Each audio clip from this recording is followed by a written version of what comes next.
Arestado ang isang estudyanteng nanloob umano sa isang staff house sa universidad dito sa Dagupan City. Sa Tumawini, Isabela naman, patay ang 3 batang naligo sa ilog matapos na tangayin ng malakas na agos ng tubig. Ang mainit na balita hatid ni CJ Torida ng GMA Regional TV. Nauwi sa disgrasya ang yayaan ng 3 mag-aaral sa Tumawini, Isabela nitong Martes.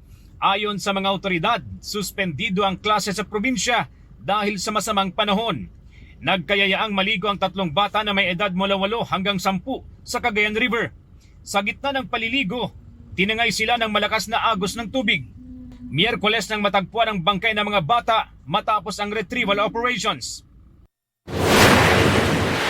Sa ilalim ng kanyang kama natagpuan ng isang stay-in construction worker sa Paway, Ilocos Norte. Miyerkules ng umaga, gigisingin sana ng kasama niya ang biktima nang matagpuan siyang walang buhay. Ayon sa doktor na tumingin sa bangkay ng biktima, posibleng namatay siya sa sakit sa puso. Arestado ang isang dayuhang estudyante na nanloob umano sa isang staff house ng isang universidad sa Dagupan City, Pangasinan. Ayon sa pulisya, pinasok umano ng estudyante ang staff house at nang lumabas, bitbit na niya ang ilang gadgets na nagkakahalaga ng humigit kumulang 73,000 pesos.